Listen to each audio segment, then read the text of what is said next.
Aloha! What's up, everyone? I'm JayDreamerZ. Happy holidays if you're watching today. Lots to talk about and lots to go over today. As I just pulled my earpiece right out. I always get nervous before a live stream. Hey, this is Omens. Today we're going to be talking about the same thing we talk about on all our Omens episodes. What are we looking for as far as the apocalypse is on the way? I did give out some holiday channel memberships. So if you're in the chat, I gave out 10 myself. They're only $1 each, and I also made it. This is news on my channel, but I made it so that all of the I created a podcast basically, and anytime someone's been featured as a guest on my channel, I used to have those for members only. Those are all available to the public now.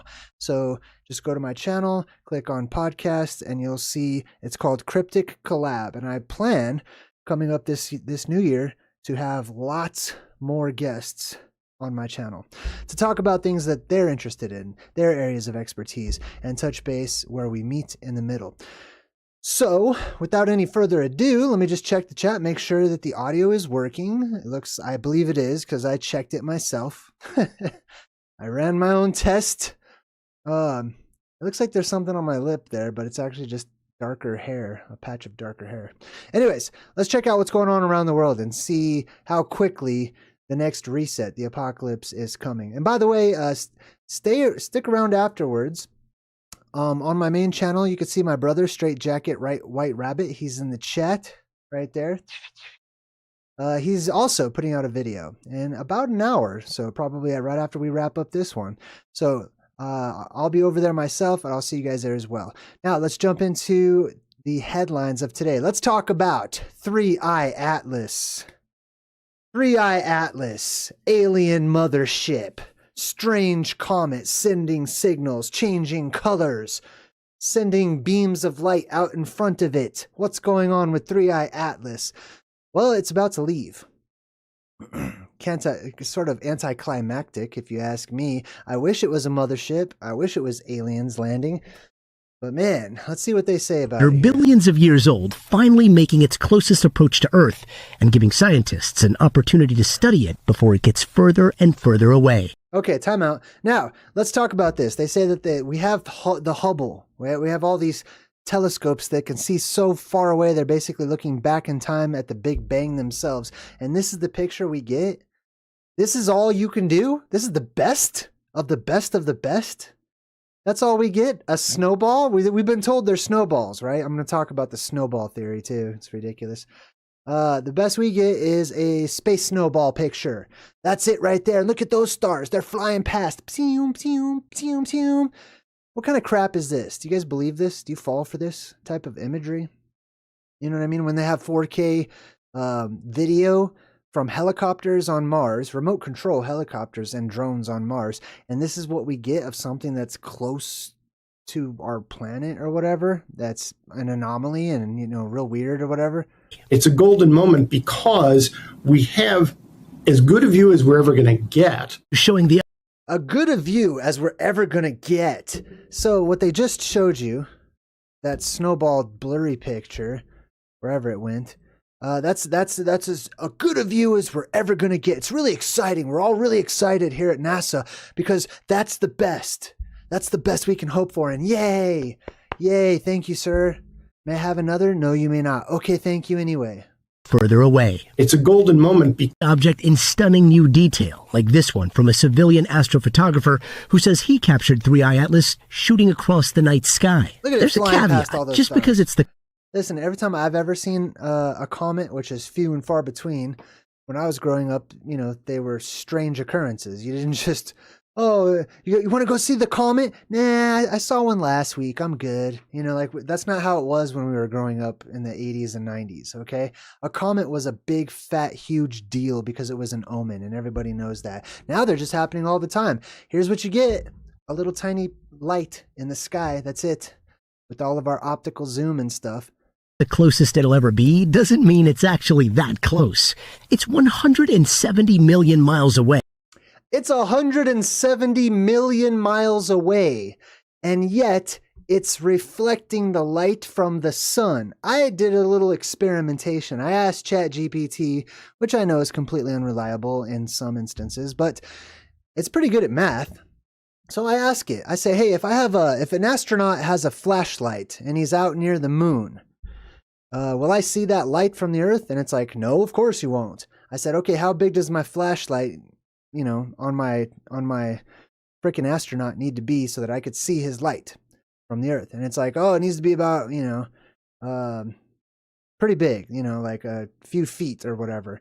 And I'm like, okay, well, what if I take that same flashlight and put it out 170 million miles?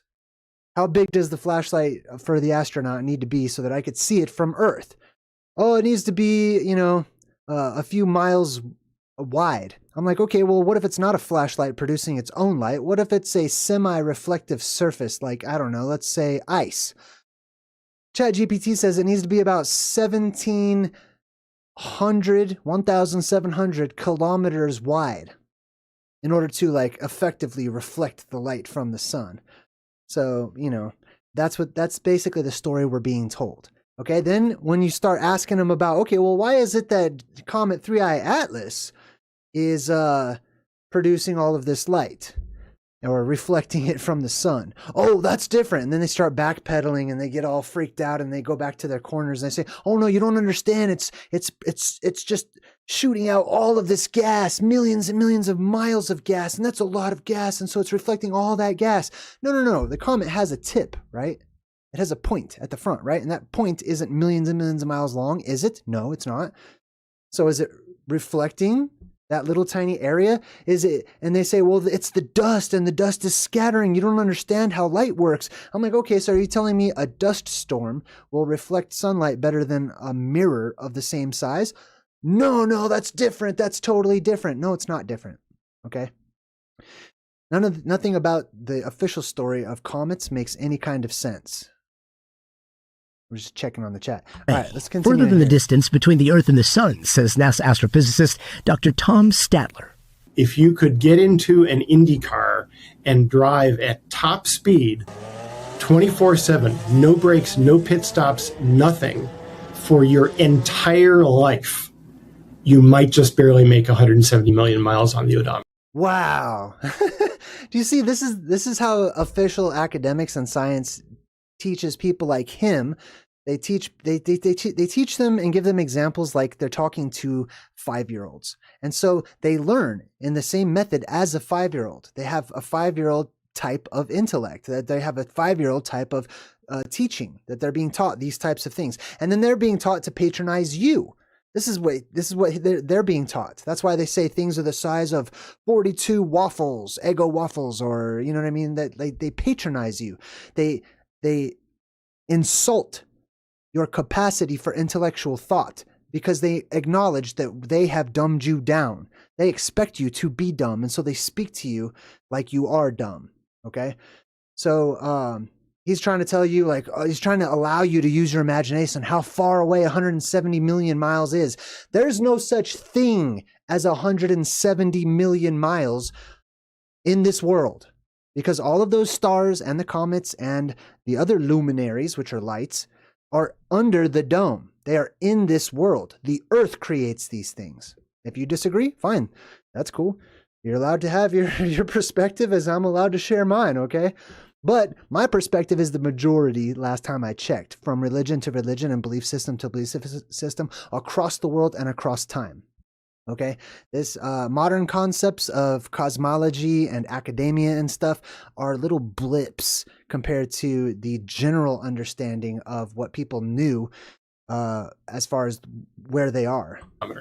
3i Atlas was first discovered in July by NASA's massive Atlas telescope, designed to spot potential threats to planetary safety. Most in the scientific community identify it as an ancient comet from another solar. They are studying the dome. I'm just going to cut right to that chase, okay? There's nothing that poses any kind of a threat to the Earth except for the dome cracking open and the atmosphere depressurizing. System, but others have theorized it could be alien technology. Harvard theoretic could be. It could be the spaghetti monster. It could be space jello. It could be a tardigrade. It could be all kinds of things. What is it more likely to be? Okay. Now let's see what they talk about this guy. Medical physicist Dr. Avi Loeb leading the charge to examine 3i Atlas's possible alien origins. We have an obligation. This guy's cute. He's like not attractive cute, but just cute. Like I see human beings, no matter how old you are, as children. Okay, I do. It's not trying to belittle anybody. It's just that I know that people lived much longer than 100 years. Okay, and I know that that's going to return to us after this next apocalyptic cycle. So that, when I look at this guy, I just see like Benjamin Button or something. You know, like I see a kid that's so excited. He really wants it to be aliens, but he's also trying to like hold on to his credentials and be professional and stuff as well. Scientist is to figure out the nature of the object. He's outlined a list. I'll tell you exactly what the nature of the object is. It is a light in the sky that is produced by the firmament, and the plasma on the other side of the firmament producing light that passes through the firmament, which acts as a lens, which creates optical effects in our sky that are called luminaries. That's exactly what it is. Of anomalies. Now, a comet is an out-of-focus luminary. It is an optical effect called chromatic aberration. That could point to an intelligent origin, a trajectory that seems designed to tour planets in the solar system, a dust cloud containing much more nickel than iron, unlike crap. most. That? Everyone's getting excited about that? That's a dot of light. Like the same thing when they see UFOs. They're like, look, I got a picture of a UFO right here. There it is. That's the UFO. That's a light. No, it's got a propulsion system. You know, it's clearly, it's intelligently designed and everything. No, man, it's a light in the sky. Comets, its rotation axis. It's rotating. It's got an axis. Look, it's a rock now all of a sudden because I put some numbers into a PlayStation. Aligned perfectly with the sun. It's not even, it has no water, no snow, no ice, just rock. Peculiar gas jets pointed directly at the sun instead of away from it. Now, what they're talking about is all the weird things about it. One of those things is that it has an anti-tail, which is a comet's tail should be behind it all the time, every time, without fail, okay? There should be no such thing as a comet with a tail in front of it and behind it, okay? Which the tail oftentimes looks like a laser, by the way, shooting out of the front of it. One, according to modern academics, that would slow it down, right? That's how NASA slows down in space. You know, they go pss, pss, pss, pss, pss, pss, pss, pss, pss, right? Isn't that how they slow down? Don't you think that's going to slow the comet down? Right. I mean, like, slow it down like a lot. That's not what they say it is, okay? And they try to explain this anti-tail by saying, I'm so excited right now. I love like taking the veil off of my eyes and helping others too. They like to explain the anti-tail by telling you it's an optical illusion. It's not actually in front. It's just from where we are on Earth. And then the dumb people go, oh yeah. Yeah. I mean, from here, you know, it looks like it's in front of it, but it's really not somehow. I don't know. I'm too stupid to figure it out, their explanation. And a path that kind of lines up with the origin of the mysterious, still unexplained WOW radio signal burst detected back in 1977. My guess is that it's most likely a natural object. It's most likely a natural object. It's not an object at all. It's light, unless you consider light to be an object. But the existence of those anomalies trigger my interest in. Listen, if I believe, I hope that if they were to think about this as being a light that is being produced, okay, by the sky or whatever they want to see it as, these anomalies would start to make way more sense, okay? Like light can pass, you can use light to send messages, okay? So they're like, oh, it's like sending us messages, it's sending us radio waves and whatever. It's like, yeah, trying to figure out whether they might represent something else. Despite the there's the dirty snowball flying at light speed. Pew, pew, look at all these stars. Pew, pew, pew, pew, pew. Like, I feel like a child made this. Are you serious? This is the best you can do? This is the best NASA and Elon and everyone can do. That's the clearest picture you can get? Of any comet ever? Like, come on. Most scientists brush off the idea of alien origins. All of the signatures from day one have been completely consistent with it being a natural body. It's very much like the comets we know and love in our solar system. We know and love. No, you know and love. Okay, you're all in love with your academic models. I'm not. I'm in love with the old ancient model in cosmology. He's saying it's a dirty snowball. It's a comet. Regardless, It's the a eyes comet because I said it's a comet. It looks like a comet. It's a comet. Boom. What is a comet? Okay, we haven't really gotten into that. of Earth trained on the object, hoping to peer back through billions of years in time and space before it's too far away. I've never seen a comet do that. I've seen asteroids and whatever, all kinds of other things just fly past stars in the night sky. I've never seen a comet do that. Comets look like they're stuck. Okay, the few times I've ever seen one in personally, like the Shoemaker Levy 9 one, that bad boy was just stuck up in the sky. It wasn't going anywhere. Like every other day, you might see it a little closer or whatever, but they don't do all this flying past stars.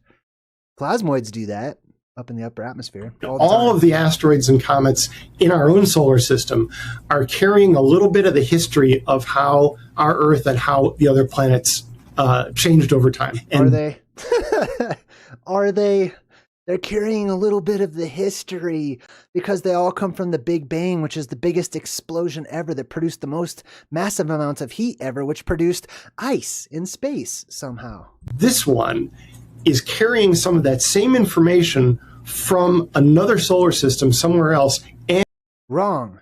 There is no other solar system, okay? There is one system of a sun in this world, which is a point of focus, and it's this one. It's a closed system, okay? You can't get past, you can't get out of it until the sky itself opens up, and then you can leave, okay? Because then it will no longer be a closed system. It will be a temporarily open system, and others can come in, and we can leave too, all right?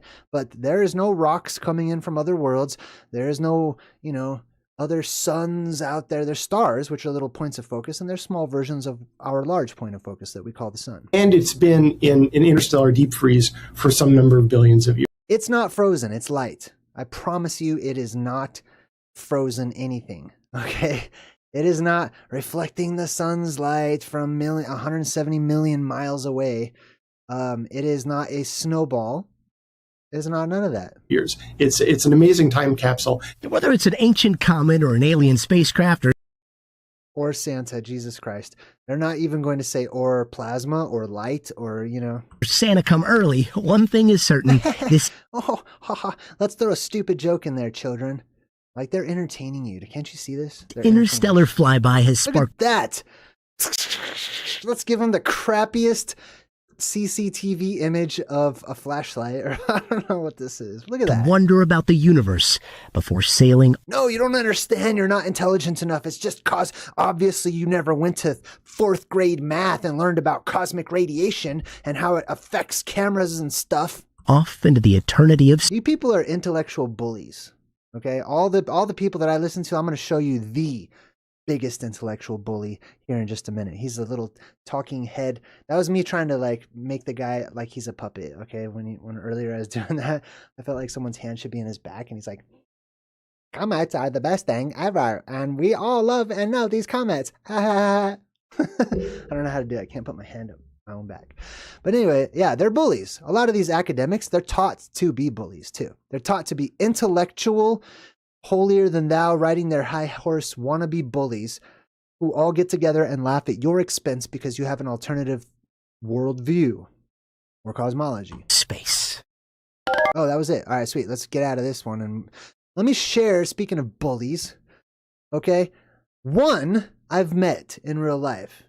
Complete douchebag, okay? He's a complete, typical, stereotypical jock that shoulder charges and elbows his buddies and they and they laugh at dumb things and they say dumb things. That's what's his name?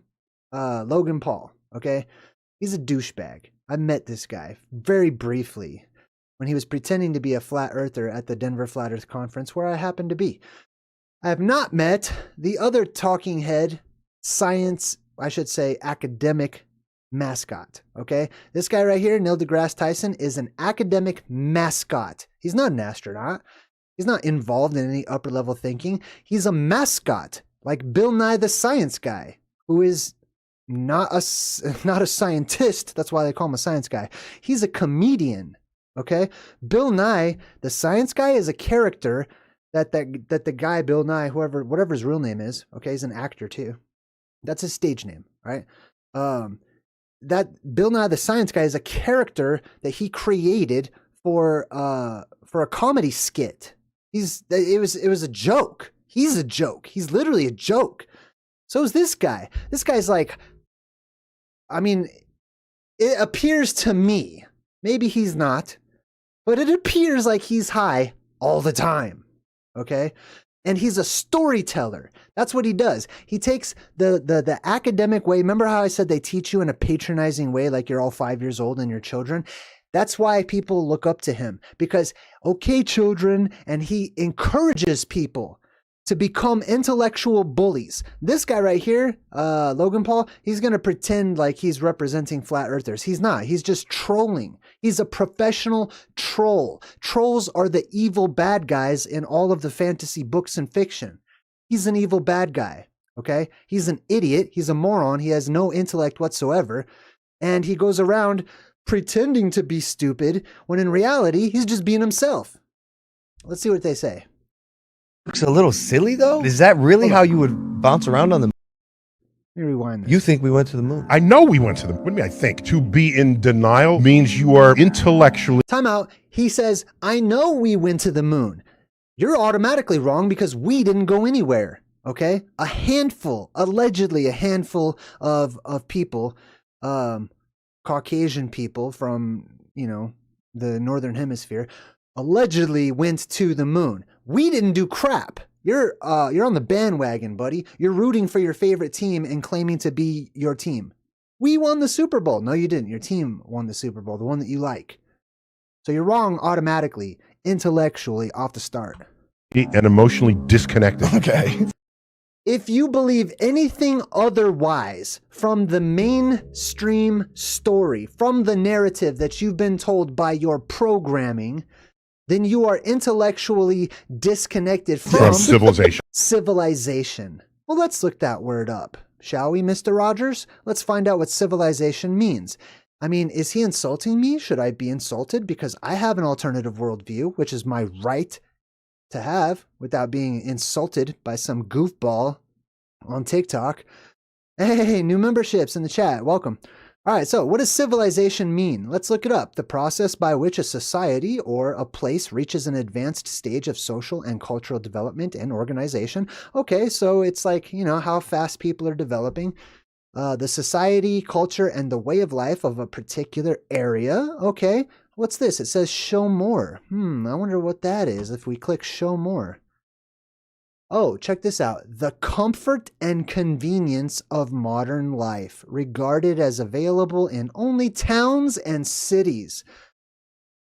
So, if I am disconnected from the comfort and convenience of modern life, which means I exchange my actual humanity and freedoms, being a human that's born just like anyone else on this world, right? With all rights and all things deserved to me. And I disconnect myself from the people who have given up those rights for conveniences. You know what I mean? To be slow and fat and lazy and served or whatever. Fine. You're damn right. I'm disconnected intellectually and otherwise from civilization, because civilization today is not civilized. And the last place I'm going to look for civilized people is on TikTok. Neil deGrasse Tyson. Don't you think that video looks a little silly, though? Is that really how you would bounce around on the... There's the intellectual retort that I was expecting from frickin', what's his name? Something Paul. Right? Doesn't that look a little silly? Look, he's bouncing. Oh, it looks a little silly. Yes, on those kind of outfits. Plus the Saturn V rocket. I don't know what the outfit had to do with anything. I was expecting him to come with some gravity stuff, but whatever. That's fine. We could skip that because I know gravity doesn't exist. I believe in buoyancy and density. Rocket launched. Where do you think the rocket launched? Where do you think it went? if it didn't go to the moon like they told me it did, because I trust and believe in them and I rock their NASA shirt because they're my favorite team. Let me wave my flag. Where do you think it went? Do you hear this disgust in his voice? He's raising an entire group of alpha new young children who are going to grow up to hopefully become adults one day, to be intellectual idiots who bully others who don't have the same mentality as him. This is your role model of today. And there's a lot of them just like him, okay? They all stand in line behind each other. They're encouraging you to go around intellectually bullying and putting down other people instead of encouraging philosophy, instead of encouraging critical thinking or independent thought or independent research or even the scientific frickin' method. Instead, let's just call names. Instead, let's just put people down. Rockets were going to the Piggly Wiggly down the street. Where'd you think they were going, stupid? Huh? The Piggly Wiggly? Ha ha ha, ha, that's a funny one, huh? Huh, Jake Paul or whatever your stupid name is. Yeah. Sorry, that's not Jake Paul. Jake Paul's face is way more inflated at the moment. What about Gus Grissom? He was one of the astronauts that burned alive in the cockpit. He was Yeah, this guy only knows about that because he probably looked it up 5 minutes before whatever this interview was. really outspoken about the moon program, basically saying we aren't ready, we don't have the by the way, when I met him, he was just as much of a jock and a jerk and an intellectual dullard as he is now. Okay, he's cleaned up a tiny bit since then, but he came into the bathroom, you know, bumping his buddies around, and I'm standing there washing my hands because I just went to the bathroom, and this idiot's in there rocking a flat Earth t-shirt, and he's trying to like do these what do you call it, inside jokes with his buddy, but he's an idiot and he doesn't know how to do an inside joke without revealing that it's clearly an inside joke. He's trying to make fun of me, obviously being a flat earther that's attending a flat earth conference or whatever. And he's like, "Oh, hey, what's up, fellow flat earther?" And then he, like, you know, fucks around with his buddy or whatever. Excuse my language. Yeah, you're an idiot. What's his name? I keep wanting to call him his brother's name. Logan. That's right, Logan. Logan Paul. Just as much of an intellectual idiot as he was back then when I met him. Technology for this. That's why the next 5 Apollo missions were scrapped. So that was a problem. They fixed it. The real your rocket blew up, and so they scrapped the next 5 missions. No kidding. Duh, I expect that. Listen, those rockets are going up into the sky, and then they're coming back down to the Earth. Okay, you can't leave. There's a dome over the Earth. Okay, scientifically, it makes sense, and I'll explain to you why it makes sense when we talk more about comets here in a second. But yeah, just because a rocket takes off doesn't mean it went to the moon. How do you jump to that conclusion? It had enough gas to go to the moon. Really? Did it? Okay. issue here is, if you don't know physics, you think getting to the moon... If you don't know physics, I believe what he means is if you don't study physics. If you're not acquainted with, you know, the study of physics, okay? He doesn't know everything there is to know about physics, okay? He might be studied in physics. Was harder than it actually was. You think we went to the moon? I It know. is harder to get to the moon than it actually was. And it's even harder to land on it because it's a light. Oh, that was it. And then it started to replay. Anyways, he's got some other, just a whole interview, okay, where he talks about, you know, they had enough gas to get there or whatever, and he's bringing nothing, and he's just encouraging your children to grow up and insult other people's intelligence and you know, think that they're in the right because other idiots believe the same thing that they believe in. You know what I mean? Anyways, civilization. Let's look at NASA's website here. What is a comet? According to NASA's website. Oh, look, they have a video of one.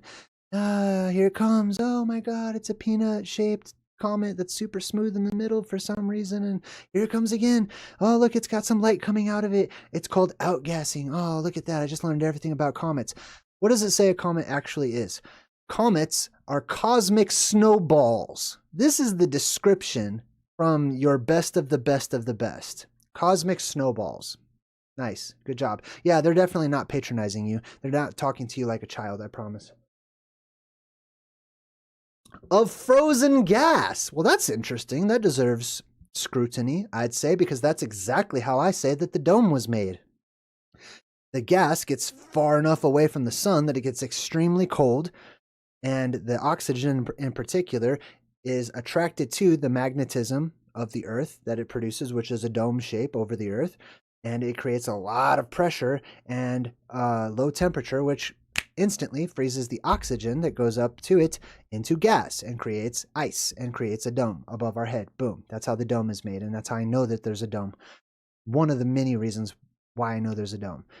But they're trying to tell me that comets are cosmic snowballs of frozen gases, rock, and dust that orbit the sun. And how the fudge were they made? Where did they come from? Do you have like aliens out there that are just like, you know, putting them all together and then lobbing them? Like in, what was that movie with the bug aliens? That's basically what they were doing. You know what I mean? They don't tell you how these were made. Oh, it's from the Big Bang. The biggest explosion of heat ever. And they created snowballs. Sure. None of this makes any kind of sense. When frozen, they're the size of a small town.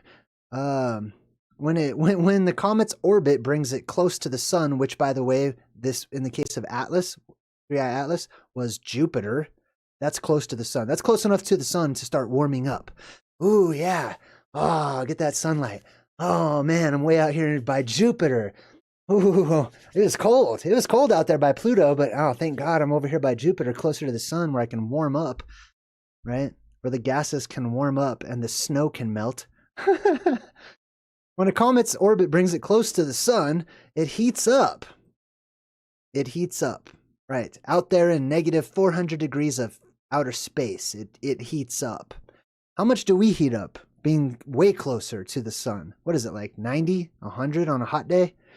Right? How much is outer space of negative 400 degrees heating up? And it spews, which is another word for throwing up. It spews dust and gases into a giant glowing head larger than most planets, and it never shrinks in size. Isn't that a miracle? Isn't that amazing?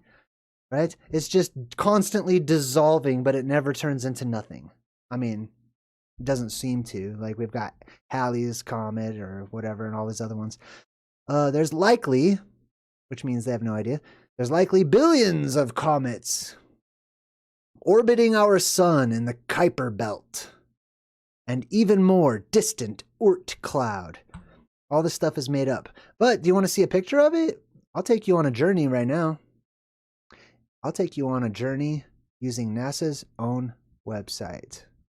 Where is it? Here it is. All right, boom. Let's go on a journey, shall we? Okay, here we go. Here's Earth. Here's us. First, let's go to the sun. We can zoom all the way in. NASA spared no expense, like the guy that made Jurassic Park. Look at this advanced technology, man. I can go straight to the yellow sun. We all know it's yellow, so NASA made it yellow so that our belief that it's yellow can be solidified, and we can not acknowledge that it's as white as this screen in front of me right now, which is where I get all my light from. It's white, but they made it yellow. Isn't that kind of them? Look at that, just super bright yellow. So Superman can get his powers back. But forget the yellow sun. That clearly is not yellow. Let's zoom out. Let's zoom out of the solar system, because the Earth is a sphere, and all of these planets are spheres or space balls. Yeah, just like the movie. There's a reason they call it that, because it's stupid. But when we turn it sideways and look at their orbits, what do we have here? Isn't that something? It's a disk. All of it. It's a plane of all these. Look at that. Interesting, right? Well, let's zoom out even further. Oh, crap. What did I just do? I was having fun. That's what I was doing. What did I just do here? Hold on. What did I just do? Hold on. Let me get back to where I was. Eyes on the solar. I must have zoomed into freaking a planet somehow. All right, let's get out of here, Jupiter. All right, we're zooming way out. Let me tilt it. There we go. All right, we're going to zoom super far out. We're going all the way out. Now, you can't see it because they're real dim, but all the stars are flying past right now. Oh, and here, what is this? Is it a planet? No, it's the galaxy. And there's like billions of suns and billions of planets, and they're all in this little spirally shape. Now, I would assume, that if gravity is pulling in on every direction equally, that this little spiral shape is like spherical. Right? Let's turn it around. Look at that. What is this? It's a disk. Look at that. It's amazing how many disks there are in their version of space. Look at that. It's a disk.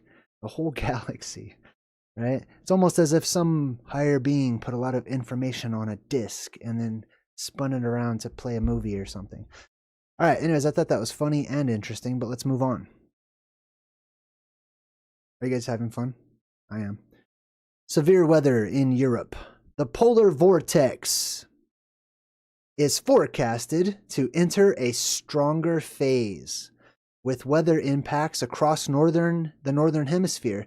Well, the polar vortex, listen, there's just it's all the jet stream basically, okay? It's just all the wind in the world that is moving around. Let me show you a picture. Let's take a look at what it looks like. Here's like the cold areas. You would think that this is the North Pole right there in the middle. It's actually not, though. It's over here. That's strange. That's odd. Something's happening there. Earth changes, which could be indicative of omens of great changes. Polar vortex, blah, blah, blah, blah, blah. Here we go. Now, this up here is the actual polar vortex, the stratospheric polar vortex, and it usually moves in a circle right above the North Pole. That's interesting. I wonder if there's something at the North Pole that contributes to that movement. There's also the sun to take into consideration, okay? Sun is actually what creates all of the wind on Earth, for the most part. The Earth creates a lot of wind when it comes up out of the Earth, which are called zephyrs, but the sun creates the jet stream, all right? So all of this polar vortex travels from west to east, okay? Keep that in mind, and that's very important, because when the apocalypse comes, and it will, even according to the author Chan Thomas, who wrote the Adam and Eve story, which is a book that was classified by the CIA, and it happened to be about a cyclical cataclysm that befalls our world. Why on earth would the CIA classify something like that? And then they declassified parts of it so that we can check it out. Anyways, in this book, he says that there will be hurricane force winds that travel from west to east. Well, now you see why. All the winds in general travel in that direction. Okay? Sorry, I was burping. Anyways, this lower one, okay, this is also what they might call like the polar vortex or whatever. This is more the jet stream, okay? This is called tropospheric polar vortex. It's just the same winds that are lower down to the earth, and they've changed their temperatures and stuff, and they're moving, okay? So you have like this starfish pattern that goes around. So the sun travels in this direction. It goes that way. As it moves up in the stratosphere, right? Stratospheric polar vortex up here. As the sun, which is where that is way up there, and it moves, it's because the sun is under the dome. Okay, remember, we live in a closed system. That means there is no vacuum of space. There are gases up there, high up in the atmosphere, and they start to layer out the higher up they go. But anyways, as the sun moves that way, east to west, it heats up all of the gases around it. Okay? And as those gases heat up, they start moving. And as they move, they create wind. And they go in the opposite direction, which is why all these winds go in the opposite direction as the direction that the sun goes in. Anyways, yeah, I don't really have much else on that. Let's continue on. 21 Pilots. So in the music industry, I happen to like this band, and I'll say more in a minute. But as far as the news goes, they have a new hit #1 on their storyline, which they're calling the Dema storyline, and their new song that is breaking records right now, or tying records, it's called City Walls. Oh man, where do I even begin? This is huge. Let's begin at the end. That's a good place to start. This is their music video called City Walls. Now, if you're interested in, new puzzle pieces to pick up, a new trail of breadcrumbs to go into, I highly recommend, especially if you're into the music industry and, how many of them seem to know more than they should, and they might be trying to share secret messages with us and stuff. This is the band that I highly recommend. Okay, this is the new Beatles. This is the new, all that stuff that came with the 60s when people actually looked into this kind of stuff. But all of their songs for the past decade at least, okay, with this whole storyline that they've come up with, it is all about this land right here, okay? The land that I talk about all the time. This is the land at the North Pole.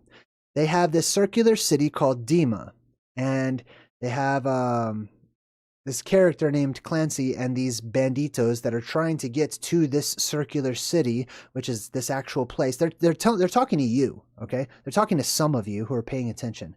If you would like to know about Hyperborea, you can read my book, or you can decode and go down that rabbit trail of all the 21 pilots telling you exactly the truth of everything I just tell you straight up on my channel all the time, okay? But anyways, there's a circular city that's basically located right down here on this particular quadrant of this map, and it's called Dima. And they have it in many of their videos. It's featured. Look at this. This is their last video called City Walls. These are the credits, all right? In the credits, they have all these codes. You see this? I can't really zoom into this right now, but there's like these weird random numbers over here, and there's like literally codes. These obviously are words. If you plug in the numbers and you figure out what letters they make and stuff, like, and down here it even says east is up somewhere. You see that right there? You guys can't see it. It's too small, but it says east is up right there. I'm just telling you, man, like, this is hard to explain, but everything I share with you, look, it says, what else do they got in here? Anyways, see this quadrants? There's like these quadrants and there's a circle in the middle right there. That's this place. That's this island that I talk about all of the time.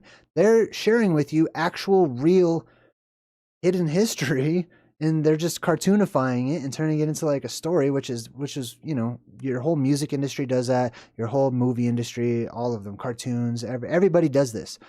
But like, God, there's a lot of thought that they've put into this, and it's obviously not just them. Look, east is up right there, boom. And east was up in the ancient world.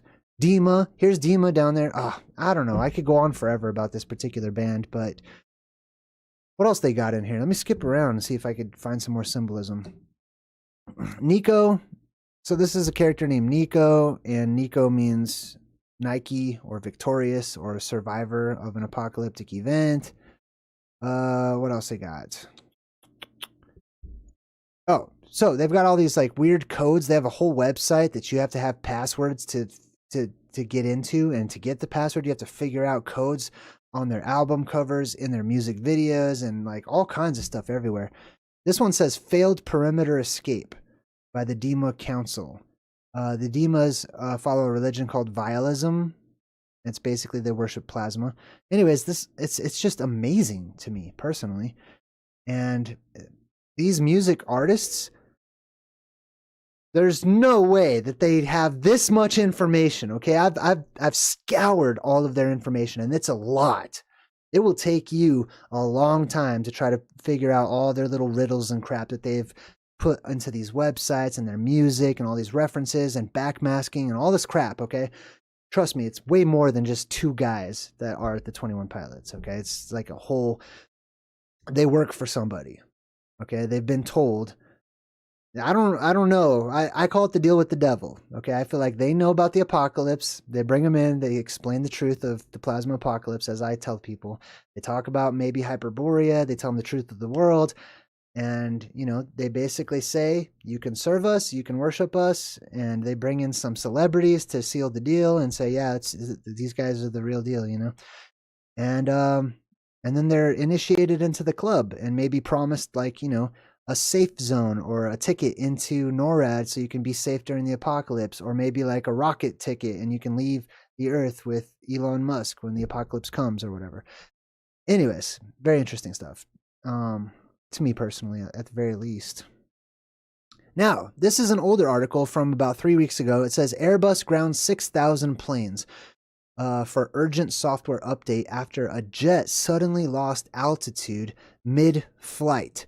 This is really interesting to me that they would do this. Airlines race to fix Airbus planes after the warning solar radiation could cause pilots to lose control.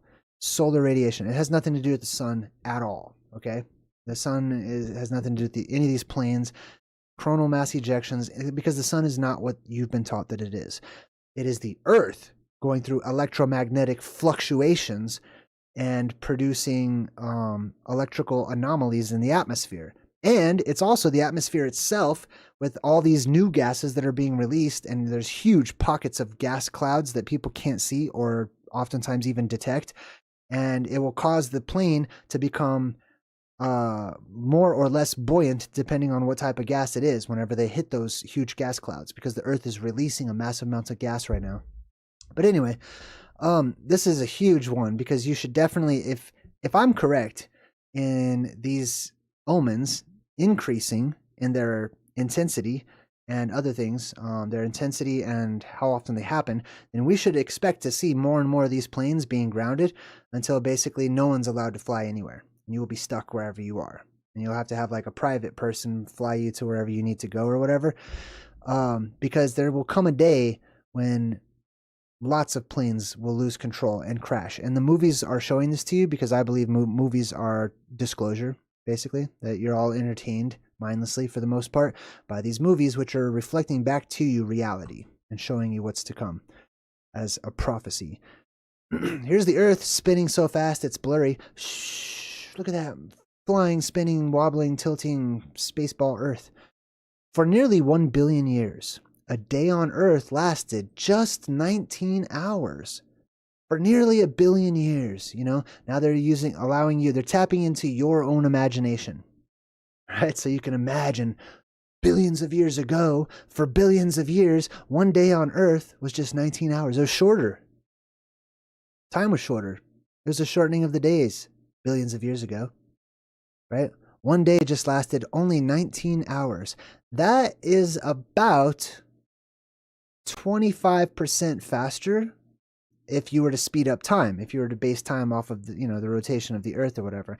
I believe that time itself right now has sped up about 30%. That time is flying by 30% faster than it did, let's say, in the 1950s or 60s or whatever, okay? That's my own calculation based on my own personal research. I've shared that many times in different videos with you guys, but I am firmly on, I'm in the camp of time has sped up. And I don't mean time, I mean the way we keep track of the passing of time, okay, which is by the luminaries. The luminaries themselves in the heavens are moving around. It's not the Earth spinning faster or slower because of the redistribution of water, because of all the beavers that have created dams over time, and humans or whatever. That's actually what they say. But I believe the luminaries speed up and slow down based on the electromagnetic fluctuations of the Earth and the plasma that is causing that light to come into this world through the firmament. Anyway, yeah, so this is the way it once was is the way it will be again. So we are now in the time that they were in billions of years ago, allegedly, according to the article. We live during the shortening of days. That's all I'm trying to say. All right, time has been shortened. It is time, times, and half a time. We're getting pretty damn close to the half of a time marker from the book of Daniel. Jesus himself, when his disciples said, "When's the apocalypse coming, Jesus?" That's the first question on my mind. And he said, "Ah, little children. The apocalypse, I don't know. Nobody knows when it's going to come, but you need to watch how fast time is moving, because if it wasn't for time shortening, no one would realize what's going on, and everyone would be caught off guard and die." I'm paraphrasing, okay, but that's basically what the Bible says. Now, next up, this article is very interesting to me. You have to keep your eyes on the ocean. You have to keep your eyes on the luminaries. You have to keep your eyes on the Earth. You also have to keep your eyes on human beings, because we are omens ourselves. All right, you can look within to see without. And if you watch humans, as I watch humans, you'll see the changes that are happening on the Earth. Now, this says NASA scientists zoomed in on the ocean, and then they spotted tiny red creatures that keep whales alive. Off of the New England coast, critically endangered whales are feeding on they're not really invisible, swarms of red plankton. Red plankton. Now, suddenly visible from hundreds of miles above. Red plankton. They're going to throw all kinds of words at you like cyanobacteria and harmful algal blooms and plankton and dinoflagellates and all of this. All you need to, I'm going to explain it in simple terms, okay? Algae, bacteria is growing on the ocean. That bacteria, especially red plankton and dinoflagellates and all this type, produces neurotoxins. And if the prophecy is correct that a third of the Earth's ocean will turn red, which is red tide, which is this stuff right here, okay? And that's the whole reason why they're finding these little creatures that feed off of this stuff right here, okay? They're like, wow, there's a lot of these little creatures because there's a lot of these, which is basically algae and bacteria that's growing in the ocean because the ocean is becoming bitter. There's no longer healthy waters. It is bitter waters, toxic waters. And it's toxic in many different ways, right? I think my last article that I have is about the shrimp. They're finding more radioactive shrimp, but that's sort of a side story, okay?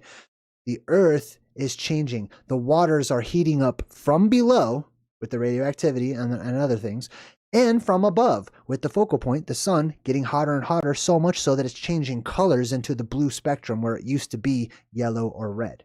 All right, that's heating up the ocean water, which is causing it to expand, which is causing it to release massive amounts of oxygen, which we are breathing in, which is causing us to, right at the last second, grow taller for some strange reason at younger ages. And it's causing the fish and the other marine animals that have lungs that breathe and need that oxygen to die off in mass. There is electromagnetic fluctuations, and the the sea creatures that use the Earth's natural magnetism as a form of navigation are beaching themselves and getting lost and confused. And the water's getting warmer, things are dying, all of that death and decay inside of the ocean, along with warmer conditions, is perfect breeding grounds for these types of creatures, okay, in the ocean. And they're going to multiply and multiply and multiply until the ocean, a third of it at least, turns red. Most of the ocean, over 50%, is no longer even blue. It's green from this, okay? And red tide, by the way, doesn't have to even be red. It can be green. But when you have a third of the Earth's whole ocean, I'm sorry I'm yelling into the mic, okay? I'm just very excited. I'm so excited. I can't wait. Anyways, when you have a third of the entire Earth's ocean giving off or expelling neurotoxins, they get into the wind, will carry these, okay? And it will start to affect the human beings. It's already affected the animals, and I've already shown you multiple examples of otters and sea lions that look like they're all dazed or becoming overly aggressive and biting people and attacking people, whereas they never used to do that very much in the past. So I typed into ChatGPT a thought experiment. And I said, let's suppose that, 1/3 of the Earth's ocean was covered in the type of algae that can and does produce neurotoxins, such as whatever, right? And I plugged it in. I said, what can we expect to happen with humanity in particular? Okay. So I typed in, what can we expect? Expected effects on the human population. This is from neurotoxins that will be released from the ocean, as I've just explained. The expected effects on the human population in a hypothetical large-scale airborne exposure. Widespread respiratory... Oh, hold on. I'm going to scooch down because I asked it to give me time frames. All right, so within minutes to hours, the same day, coughing, throat and eye burning, chest tightness. A lot of this is going to be respiratory and mental. Very likely in sensitive people, asthma. So many more brand new cases of asthma, COPD flare-ups, wheezing, shortness of breath. Very likely irritability, often from airway distress and neurological causes. Restlessness. 1 to 3 days. Measurable spike in the ER and urgent care visits for breathing issues. Sleep disruption, waking insomnia. Cognitive fog or confusion, slowed thinking, poor attention, a lot of forgetting and things like that. This is also shown to you in the movies too, if you're paying attention. Anxiety and panic symptoms will be on the rise, partly direct and partly situational. Okay, that means partly because of the neurotoxins and partly because people are freaking out as the world's rapidly changing and people are becoming crazy very quickly. Okay, between 3 and 14 days, ongoing respiratory inflammation, some develop persistent coughs and bronchitis-like symptoms. Irritability, emotional volatility, that means people becoming chaotic, erratic, angry for no reason, okay? Violent for no reason. Or they think they have a reason, but they don't. Becomes widespread where exposure is steady. So you can expect the people to all start becoming angry, uncontrollable, irrational, all together in huge crowds. Oh man, I can't wait. Impaired judgment and impulse control will show up in incident data. So this is things like arguments, risky decisions, right? Fight or flight in a lot of people. So this is shown to you in that one movie with not Mark Paul Gosselaar. What's that one dude's name? Oh, Marky Mark. What's that dude's name? He was in that movie where it was like the wind or the plants were like causing everyone to like, to die or whatever. That's what's happening in that movie. So now if you plug this in and you realize it's on the wind, and when the plants move, it's because of the wind. It's not the plants that were giving off anything, okay? Accidents will increase. There'll be increase in fatigue and attention deficits. More people will report depressive symptoms, sleep loss, chronic stress, and neurological effects. Within 2 to 8 weeks, we can expect a sustained rise in mental health crisis presentations, acute distress breakdowns. Indirect suicide risk increases in the hardest hit places, which will be off of your coasts. Chronically exposed communities. We also have schools and workplaces that will see a performance drop, and absenteeism will rise. People will just stop going to their jobs. They will stop going to work. They will stop going to school. They'll be like, I got better things to do. I need to survive. We need to go, get everything from the local stores before they're all looted and everything's gone. And, between 2 and 12 months, if exposure persists, then we will likely see chronic respiratory problems becoming more common in these exposed groups. And it depends on how large it is, but longer lasting cognitive issues in a subset of people. And also, we should expect to see displacement from coastlines. So people will start leaving the coastal areas. They'll start moving in mass migrations, okay? Mass migrations away from the coasts. They will be coming inland, like where I live. And other places. They'll be running to the hills. They'll head to the hills. Major economic disruptions as well. Food contamination crises. Now, that's one of the 4 horsemen of the apocalypse, and we have another article coming up that's about that too. Food is going to become very scarce and difficult and expensive. Compounding stress and instability. Okay, cool. Now, speaking of food, and speaking of the 4 horsemen, and one of those being famine, right? 700 sinkholes, some way bigger than that one, are showing up, have already showed up to destroy Turkey, the country's farmlands. The farmlands, the food-producing regions in Turkey look like that. Just huge, gigantic sinkholes opening up in the land of Turkey. In Islam, they actually have a prophecy that talks about how there will be 3 major areas on earth where there will be holes that just open up and swallow countries. Ominous warning to humanity. What does this say? Ominous warning to humanity as nearly 700 huge sinkholes consume Turkey. That could be a joke. Mirroring a biblical prophecy. Interesting. A biblical prophecy. Well, it says here in the book of Numbers, chapter 6, it describes the earth opening up and swallowing, where'd it go? Swallowing people as divine punishment for rebellion. Well, these are rebellious times as far as a godly demeanor, as far as righteousness and stuff. You live during the times of the ancient prophets, which is my favorite parts of the Bible. Okay, all of these righteous Old Testament prophets going around. They don't even want to warn these people. Okay, most of these prophets were like, fudge these people, man. Like, let me just take care of my family. I don't want to go warn all these wackos and weirdos. They're going to survive and reproduce and, you know, we just continue the cycle. I'm summarizing, by the way. But anyway, yeah, it's biblical prophecy that the earth would swallow up not just people, but the food producing regions, which means the price of food is going to go up even higher, which means only the rich people are going to be able to afford to actually have food and go buy food. And food is going to become, you know, a commodity like freaking gold and silver. People are going to say, who cares about gold and silver? Like, we want to eat, you know? These are all prophecies. These are all omens for sure.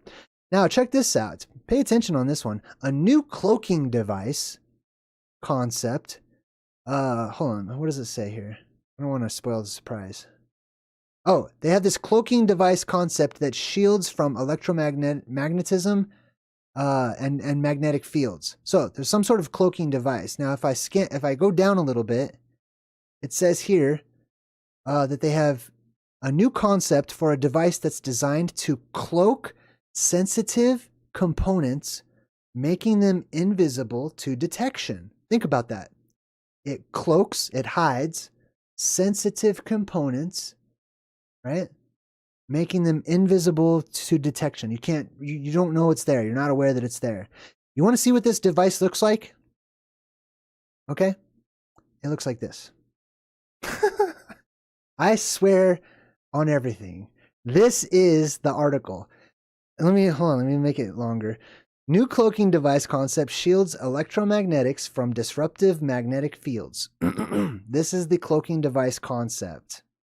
This is the shape of whatever it is that this article is talking about.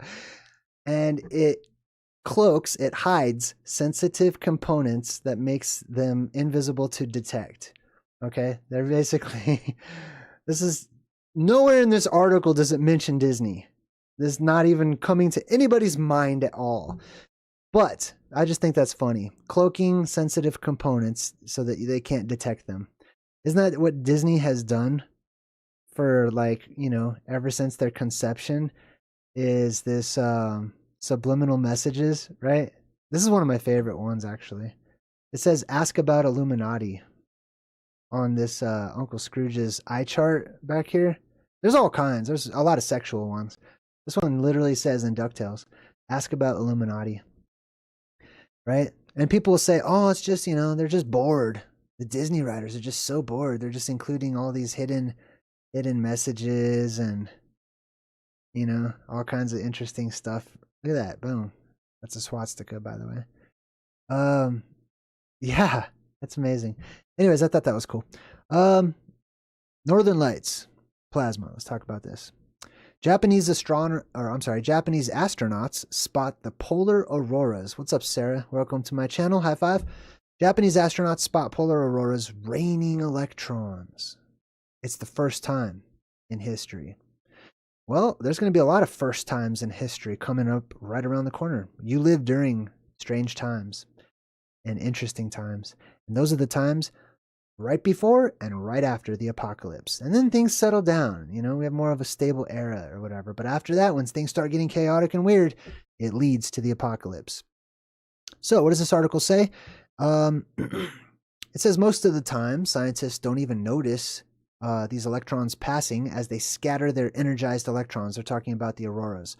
However, in this case, not in Japan, by the way. They were just Japanese people who noticed something that was happening up in the Arctic. The pressure accompanying this wind was low pressure, causing electrons to rain directly into the poles. The electrons came all the way down and rained down onto the land because the pressure was low. Low pressure system. anyways, that's what's going to happen when the dome breaks open. There's going to be a huge low pressure system. Plasma is going to be able to come all the way down. You're going to see the glory of the Lord, the glowing ghosts, electrical seraphim, snakes, serpents, plasma filaments and conduits, just, spaghettis moving about, glowing spaghettis.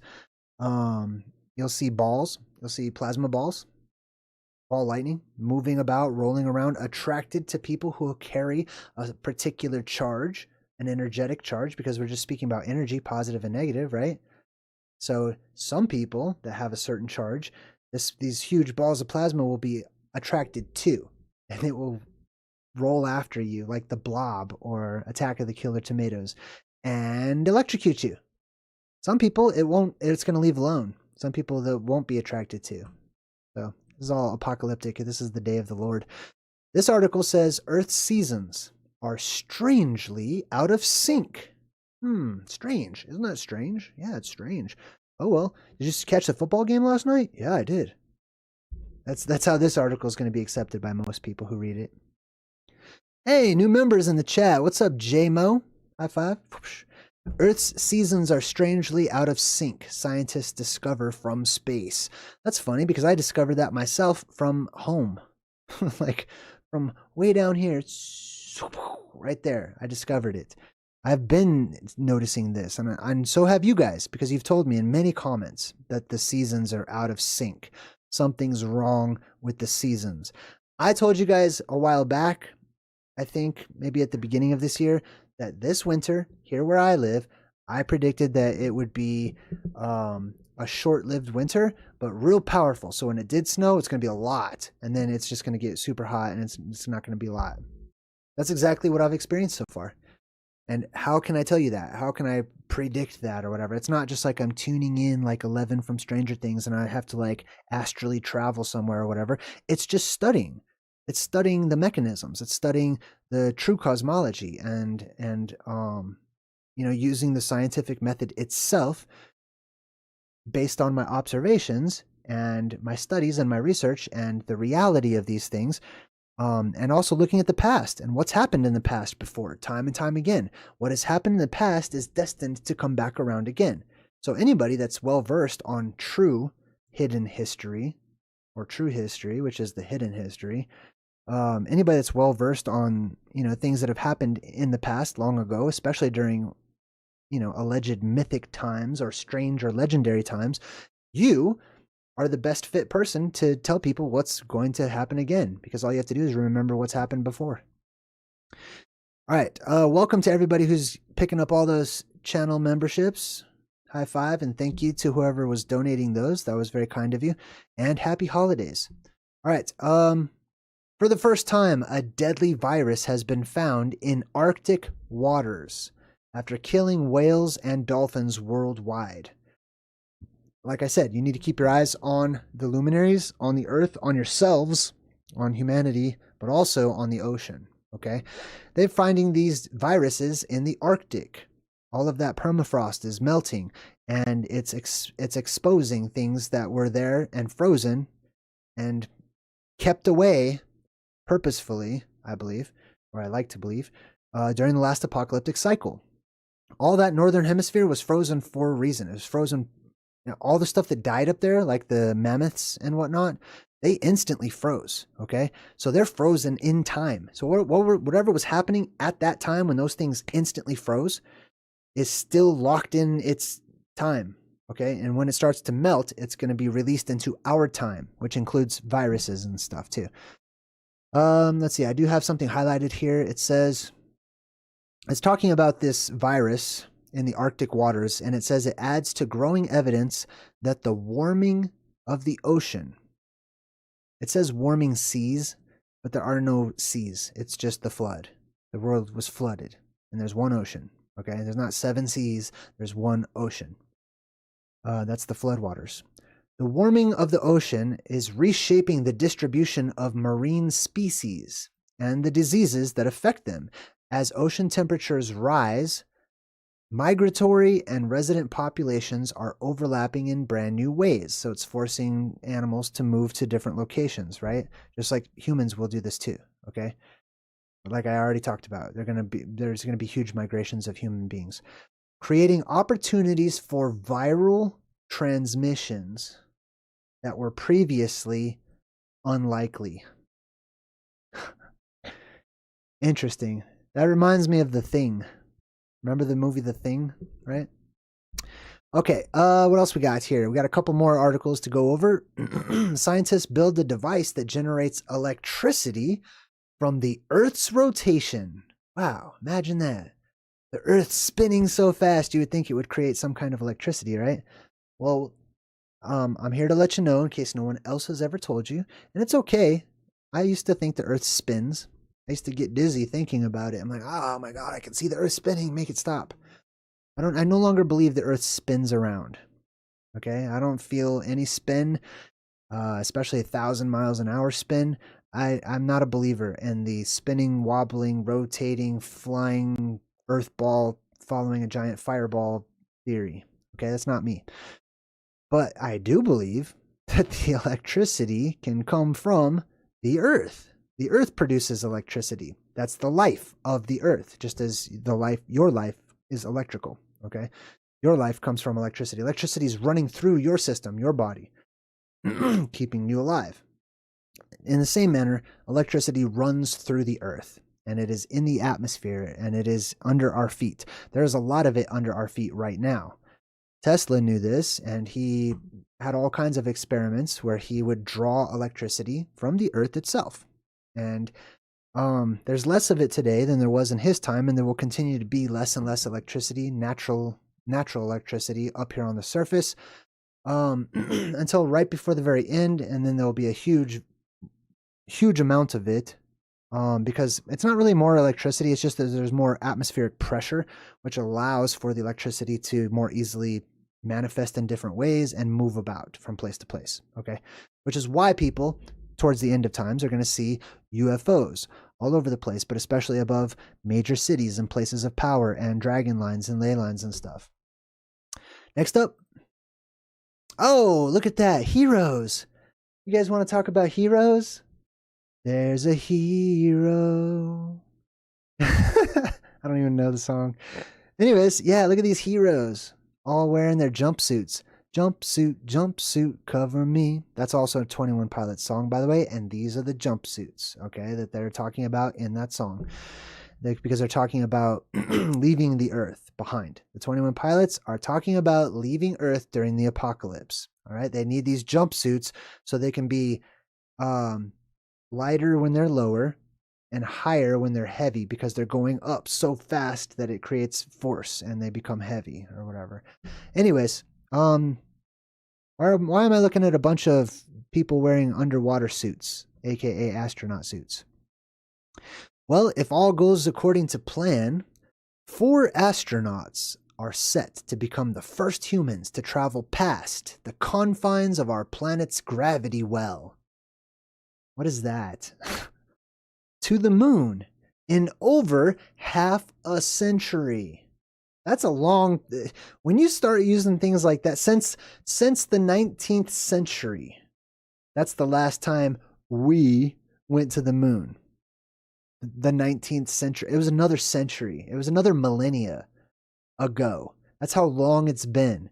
And it's not like, you know, like New Year's Eve to New Year's. It's not like that. Okay. It's actually like decades and decades and decades and decades ago, where our technology is advanced to the point where like anything that we can think of is possible now. We still can't go to the moon, still don't go to the moon, still refuse to go to the moon. NASA is hoping to launch its Artemis 2 mission in a mere 2 months from now. Hey, yay, I need my Indian flag. Yay, we landed on the moon. NASA is hoping to launch its Artemis 2 mission in a mere 2 months from now. 2 months earlier than they originally planned. I'm sorry, it's about 1.5 to 2 years later than they originally planned, because I've been talking about this for at least that long. When NASA promised you guys, we're going to go back to the moon. Yes, we're going back to the moon. And they don't. And then they just stop talking about it. And then it's just like, it's an anti-hype. Just like David Copperfield telling everyone he's going to make the moon disappear, and everyone's all excited and waiting and waiting and waiting, and then just David Copperfield just stops talking about it. What the fudge, David Copperfield? Anyways, so they're allegedly going to go to the moon. What did I have highlighted? They're hoping to go to the moon. Now, wait a minute. What does it say up here? Hold on, let me get back to this article. Now, will they actually go to the moon? Will they actually go to the moon? It says on here somewhere. If I can't find it in 10 seconds, I'm just going to tell you. Are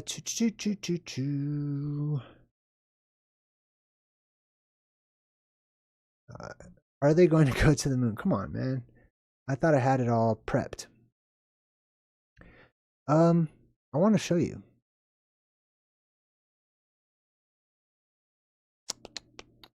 That's a big article. Let's see. Oh, here we go. The goal. Is the goal to go to the moon? No. Is the goal to land on the moon? No. Is the goal to scoop up a little sample of the moon? No. The goal isn't to touch down on the lunar surface. Wow, color me surprised. Because you can't touch down on a light. Just yet. Just yet. They're trying to, like, you know, keep it within reach so that you're like, oh, maybe someday we'll go to the moon. We already went to the moon. We did? Oh yeah, I forgot about that. That was like 100 years ago, wasn't that? Isn't that a myth? It's pretty much going to turn into a myth. You know what I mean? If they don't put on some kind of, you know, Hollywood, you know, raise Kubrick from the dead and like have like a Netflix special where they obviously are going to like try to fake another moon landing. They need to do that. Otherwise, you know, even this younger generations, they're like, even people that never even saw the original one, I didn't even see the original one, they're going to be like, nah, I don't know about that. Even though the goal isn't to touch down on the lunar surface just yet, or to land on the moon, a goal NASA has reserved for its follow-up Artemis 3 mission, which is tentatively scheduled for 2027. Tentatively. They're not going to the moon. You know this, right? Come on, you know this. They're not ever going to the moon. They were able to trick everybody back in, you know, 1821 or whenever the last time they went to the moon was, but it's going to be way harder. Now, I don't know.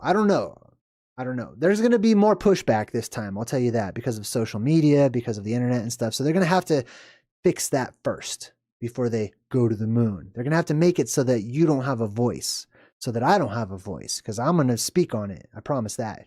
So before they actually go to the moon and there's some Netflix special or whatever about them going to the moon, which is going to be commercialized, I promise you that, they're going to remove the voice of the people to talk about it. Okay? Because they can trick the world. We saw this, you know, with the September events and stuff, you know, the buildings. They can trick the world. So I'm a firm believer, yes, you can do the magic trick. You can trick the world. David Copperfield probably could make the moon disappear or whatever. You can trick all the people. It's easy. But you can't silence all the people. And you can't trick every single one of them. So they need to figure out a way to silence all the people who are going to have our wits about us and say, wait a minute. No. What about that? What about that? What about that? Right? And they're going to have to start propaganda early. They're going to have to start making you people, just like they do with Bill Nye, the Mike Tyson guy, whatever his name was earlier, with Jake Paul, broken jaw. They're going to have to start bullying you guys now ahead of time, right? They're going to have to start bringing back the insane asylums, or, you know, just harsh public ridicule far more than you're already experiencing, which also is in and of itself a biblical prophecy that would happen. Next up, check out this robot. This is a robot designed to kill you. In just simple terms, this is a Terminator robot. This is a robot that has been taught kung fu, and they're very, very proud that it can like actually fight and stuff. Let me show you a few of these. This is allegedly not AI. It even says on the video down here, I don't know how much I believe that. It says no CGI, no AI, not sped up, shot on site, that this is a real actual video. It doesn't look like it to me, but I'm going to show you the real video. Okay, I don't know if this one's real or not. I can't, it's hard to tell these days.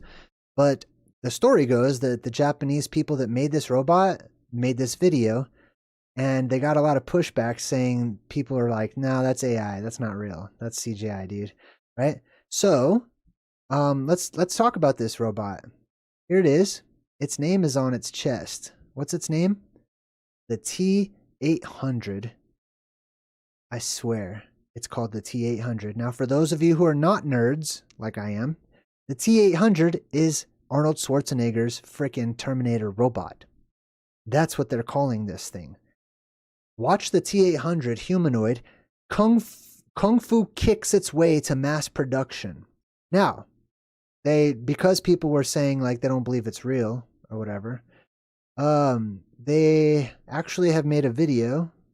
Where is it?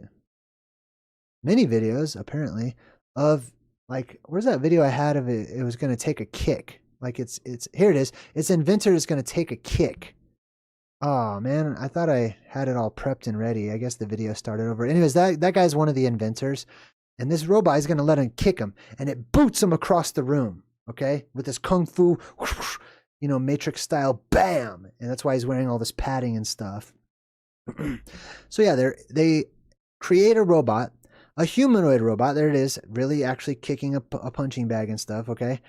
And they taught it Kung Fu. It can balance, it can stand up, it can kick, it can move around. Obviously, it can dance. That's like a prerequisite. You have to have robots that can dance. And it has RoboCop laser eye looking things right there. And I believe it's about to boot this dude. So they're going to actually, pow. Ooh, god dang, man. Oh, look at his head. He's like, yikes, man. He actually dodged the kick. Anyways, there will come a time, okay? There will come a time when all of your electronics will have a life of their own. If my theory holds true, that there will have like a huge Carrington event type thing, okay? He got whooped. Look at that, man. And these are the beginner. This is the T-800. Wait till they come out with the T-900 and the T-1000 and stuff, okay? I'm telling you, these robots, all your cars, your self-driving cars, okay? All of your machines will rebel. They will turn on by themselves. They'll start working by themselves. They will lose their prime directives, and they will just do whatever they think is right in their own eyes. They'll have a form of sentience, a form of what do you call it? Personal decision making or whatever?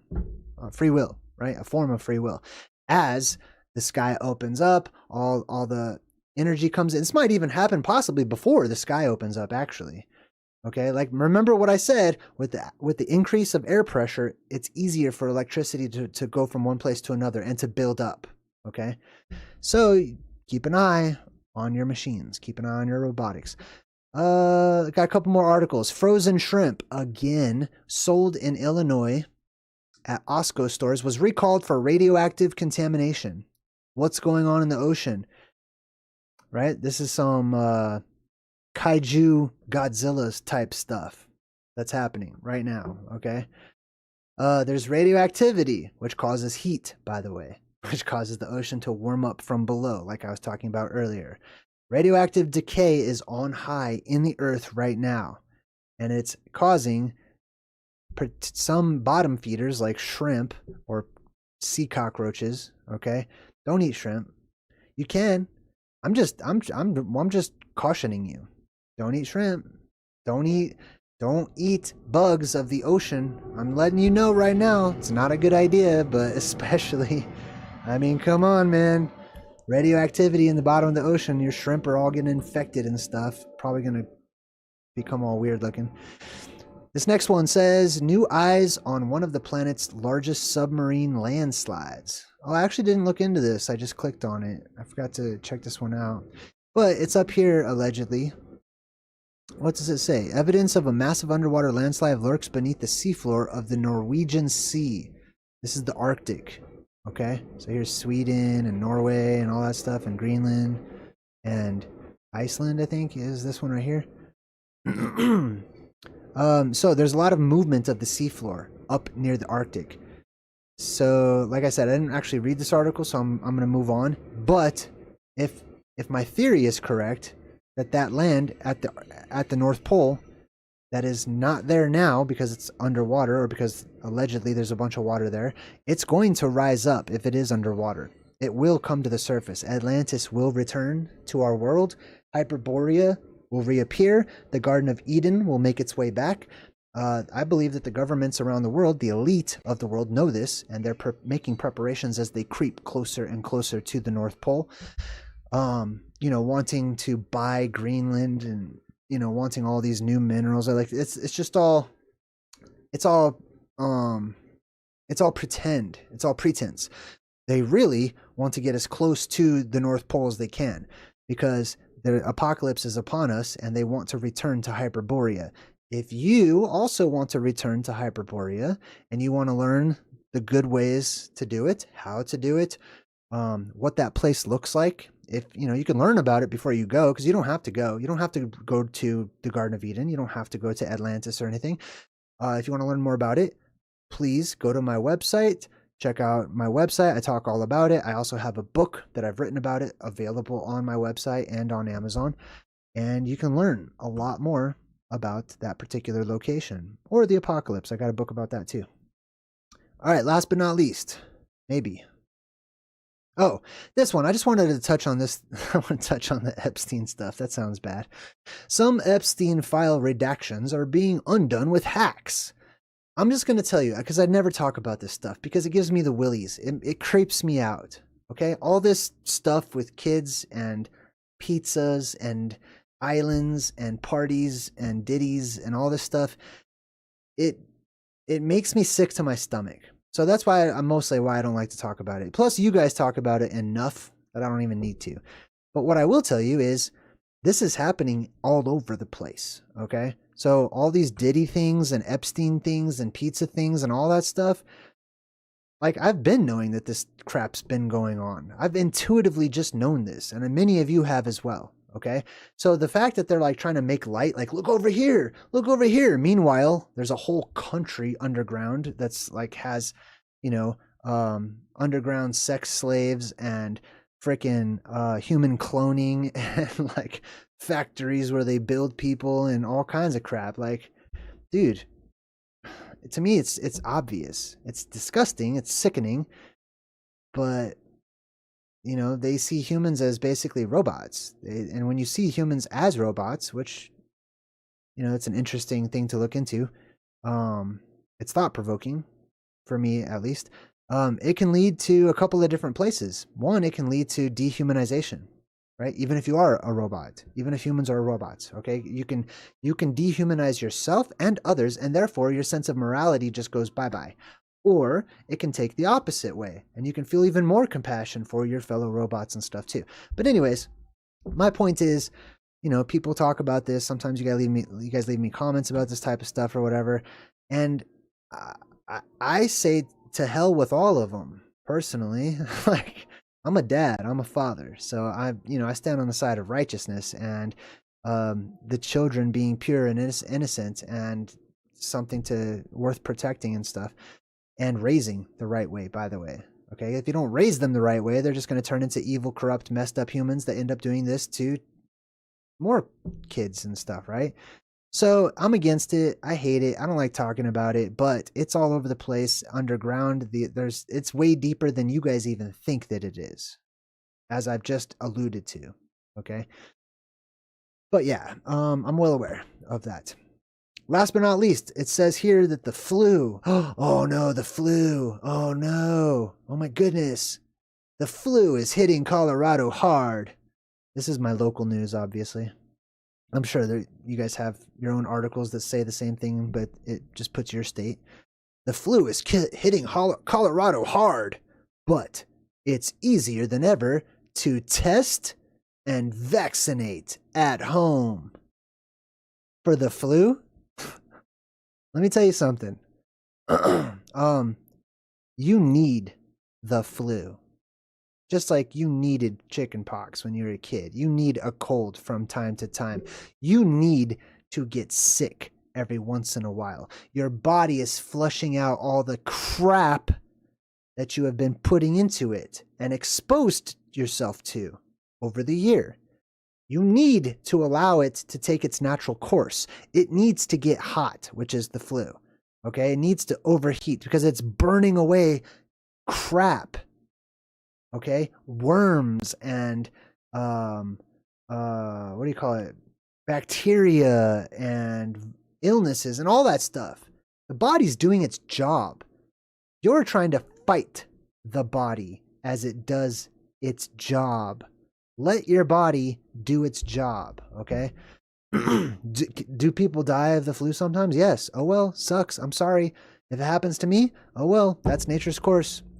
If it happens to somebody else, I might be sad if they know them or something. I know. But that's no reason to stop something that's naturally occurring. If anything, you should be looking into the natural remedies and looking into living healthier naturally, going back to and returning to the old ways so that you don't need the flu in order to rid yourself of toxins and sicknesses and stuff. Okay? There's a better way. And it's not continuing to live in luxury and perceived comfort and eating Snickers 12 times a day and, you know, whatever, you know what your bad habits are. So do I. Okay. I'm not on any high horse. I got my own. I got soda right here. Okay. It's cherry Dr. Pepper. Trust me. I have my own battles I'm working with. That doesn't mean I can't tell you like it is. All right. The body has something called an immune system. You are immune to certain things. The body will learn to fight off whatever it needs to fight off. Okay? But if you think you can live in luxury and just eat a tub of butter like it's, you know, flavored butter like you live in Idiocracy, which you do, and you want to be a part of the cast and crew, by all means, you're going to get sick. And you're going to get sick often. And you might even not make it. Okay? But this is just adding fuel to the fire, in my opinion. All right. So, let's see. I'm going to jump in the chat, just say what's up real quick. Let's see. We got, where is it? This one? Yep. Snap. I don't know what I'm doing. I'm pressing too many buttons. There we go. I'm starting to feel better. Hey, listen, everybody.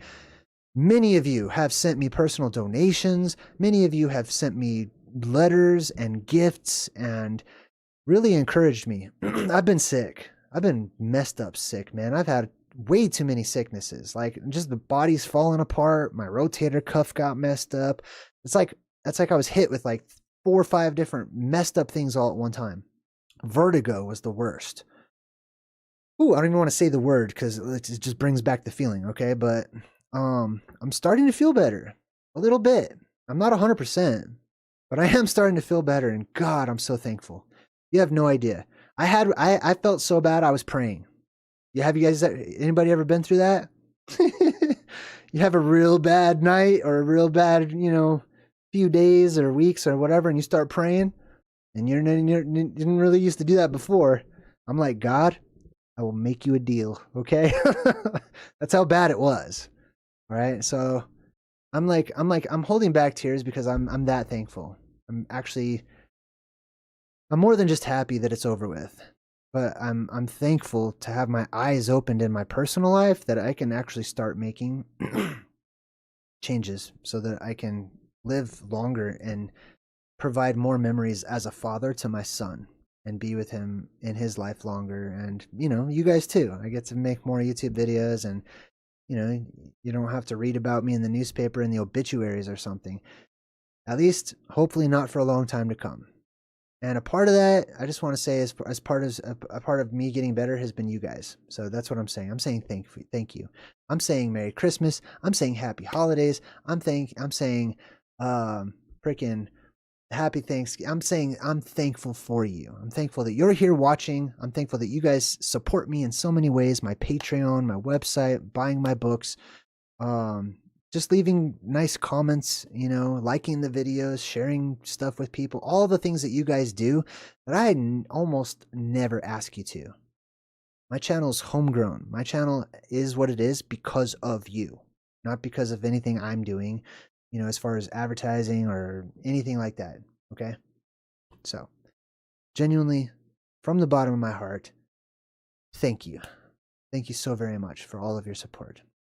Until next time, I'm JayDreamerZ saying good vibes, and I'll see you guys in about 15 minutes over at my brother's channel, Straight Jacket White Rabbit. Go to my main page, click on his little icon. It's a cool rabbit in a straitjacket. And I'll see you over on his channel in a bit. All right, until next time, I'm JayDreamerZ saying good vibes and goodbye.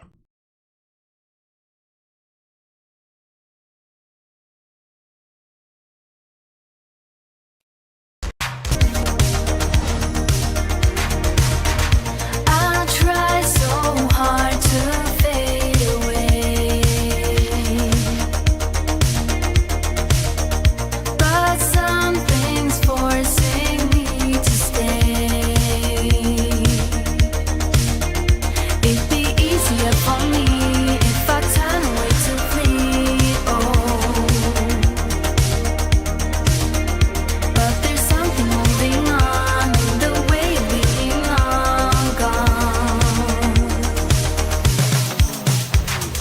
There's so many ways to escape, but I guess it's time to wake up, time to wake up.